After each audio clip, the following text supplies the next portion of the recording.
Nakita daw ang isang sinautang pinto na sinasabing kumakatawan daw sa mahirap na pasukan sa sikat na hardin ng Eden. At ika pa nila, 3 minuto na raw ang nakakaraan. Ano nga ba ito? Atin itong pag-usapan, mga kaibigan. Binabanggit sa isang article ang mga scholar, archaeologist at mga taong naghahanap ng adventure ay nagmadali sa lugar. Ang kanilang mga puso ay kumakabog sa bigat ng kasaysayan. Ang mga lingaw-ngaw na mga hindi kilalang himala at ipinagpabawal na kalaman ay umaagos sa hangin. Hinihikayat ang sinuman na may lakas ng loob na tawirin ang misteryo sa threshold ng pintuan daw ng Eden. Ang buong mundo ay umahawak ng hininga habang tumitiktok ang orasan. Sabik na malaman ang nasa kabila. Nang walang karagdagang delay ay tignan natin ang binabanggit nila patungkol sa bagay na ito. Kung ating mapapansin, nilikha ng ating Panginoong Diyos ang hardin ng Eden at sa paglikha bilang isang lugar para sa unang lalaki sa sangkatauhan at ang unang babae na si Eva. At ang lugar na ito ay tila baga isang tabernakulo o templo ng lalaki at babae na makaranas na makasama ang presensya ng ating Panginoong Diyos. Ang hardin ay puno ng iba't ibang klase ng puno at ang pinakakilalang mga ito ay ang puno ng buhay at ang puno ng kalaman ng mabuti at masama. Sa mga hula ng mga propeta tulad ni Isaias, Ezekiel, Joel at Amos, ang Eden ay tinatawag na halimbawa ng optimong kalagayan ng estetika at kasaganaan sa material para sa lupain sa Genesis. Ginagamit ang hardin ng Eden bilang isang metaphor sapagkat maraming mga hayop at mga alipin si Abraham at Lot.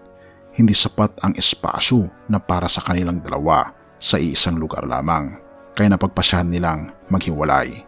Si Lot ay nagpasya na maglakbay patungong silangan mula sa Bethel patungo sa Jordan Valley, habang si Abraham ay nanatili sa Canaan.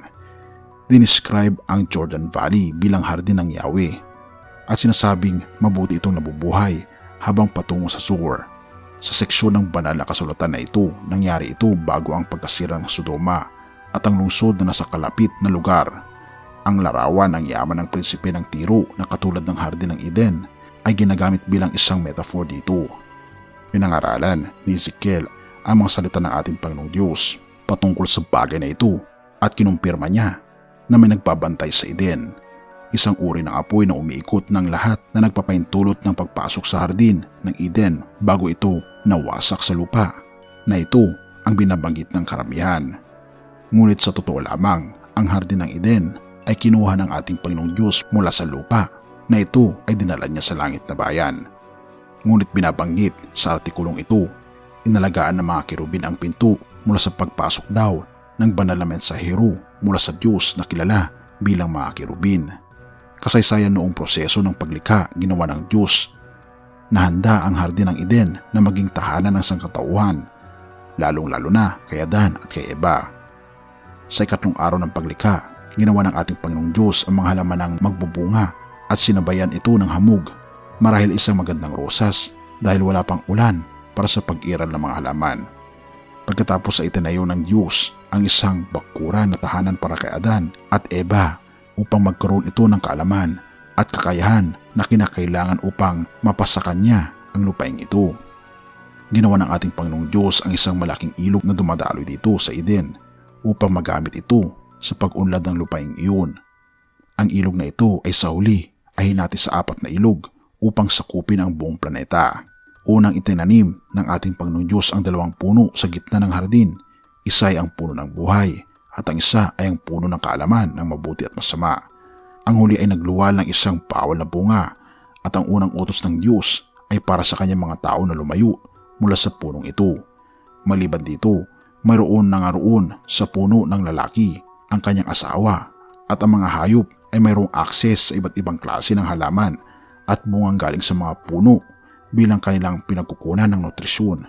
Si Adan ay nilagay pagkatapos sa hardin at binigyan siya ng responsibilidad na alagaan ang pangangailangan nito. Pagkatapos ay binigay ng ating Panginoong Diyos kay Adan ang utos na huwag kumain mula sa puno ng kalaman ng mabuti at masama. Sinubukan ni Adan na humanap ng tamang kasama sa pamagitan ng pagtawag sa iba't ibang mga hayop, ngunit wala siyang nakuha. Bilang direktang bunga nito, nagdesisyon ang Diyos na lumikha ng isang babae upang maging kanyang kasama. Naglingkod ang mga kerubin bilang bantay sa ito nang sumuway ang tao sa ating Panginoong Diyos. Si Adan at Eva ay nahulog mula sa kanilang posisyon ng kalinisan. Hinalukay sila ni Satanas na nag-anyong ahas na kumain ng bunga ng puno ng kalaman na ipinagbabawal sa kanila. Pinalayas sila mula sa hardin bilang resulta ng kanilang kasalanan at dahil sa kasinungalingan ng ahas.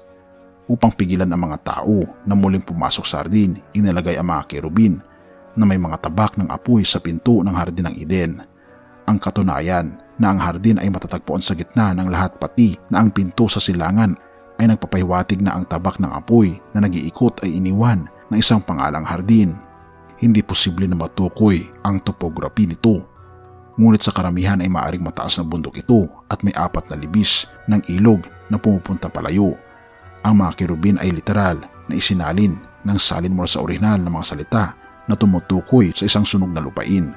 Kung ganito nga ang kaso, ang idilikong paraiso ay bantayan ng isang hindi matitinag na no man's land sa geography.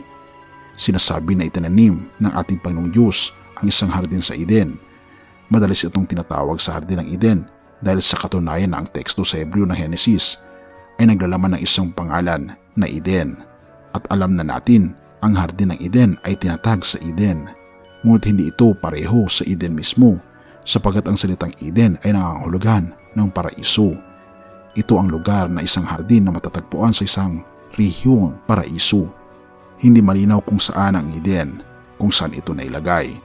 Base sa geography, hindi malinaw kung ang Eden ay isang geographical na termino na pangunahin ay kinabibilangan ng hardin o kung may isang rehiyon na kumikilos sa kabilang bandang hardin. Ayon sa sumunod na paggamit ng salitang kadam, ito ay papunta sa direksyon ng sikat ng araw. Dahil sa panahon na itinaboy ang mga tao mula sa Eastern Gate, ang mga direksyon ay nabilang mula sa silangan bilang punto ng simula.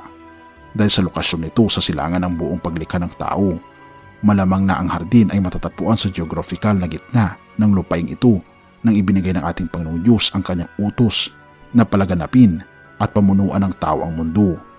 Ipinatong ng sangkatauhan ang lahat ng nilalang sa harap nila. Isang malawak na ilog ang lumabas mula sa Eden na ito'y sa pinakamabawat na mas mataas na kapatagan, kung hindi man isang bundok, at hinati ito sa 4 na mas maliit na mga ilog. Sa paglalakbay nitong ilog, ipinakita nito ang 4 na ilog na ito.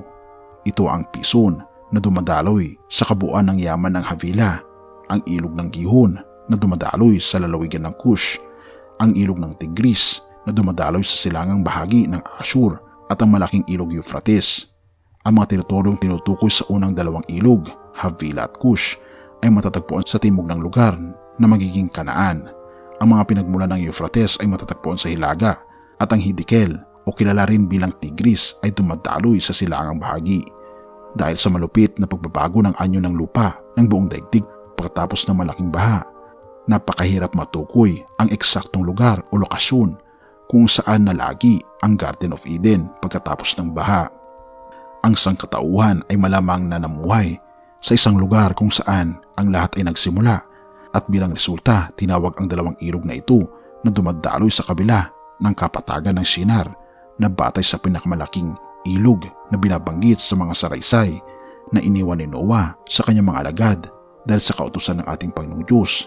Ang partikular na rehiyong ito ng mundo ay matatagpuan malapit sa geographical na gitna ng kalupaan ng mundo.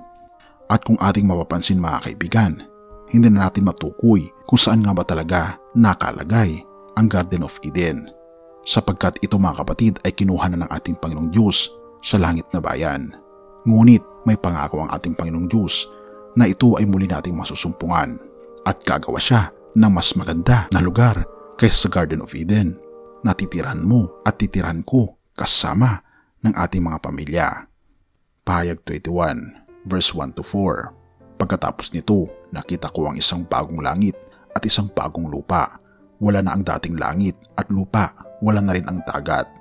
At nakita ko ang banal na lungsod, ang bagong Jerusalem, na bumababa mula sa langit buhat sa Diyos, gaya ng isang babaeng ikakasal. Siya'y nakabihis at nakahanda sa pagsalubong sa kanyang mapapangasawa. Narinig ko ang isang malakas na tinig mula sa trono. Tingnan niyo, ang tahanan ng Diyos ay nasa piling ng mga tao. Maninirahan siyang kasama nila at sila'y magiging bayan niya. Diyos mismo ang mga kapiling nila at siya ang magiging Diyos nila. At papahirin niya ang bawat luha sa kanilang mga mata. Wala ng kamatayan, dalamhati, pagtangis at paghihirap sapagkat lumipas na ang dating mga bagay.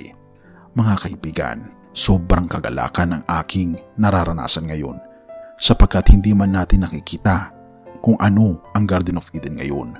Ngunit gagawang ating Panginoong Diyos ng bagong langit at bagong lupa na titirahan mo kasama ng iyong pamilya at titirahan ko rin.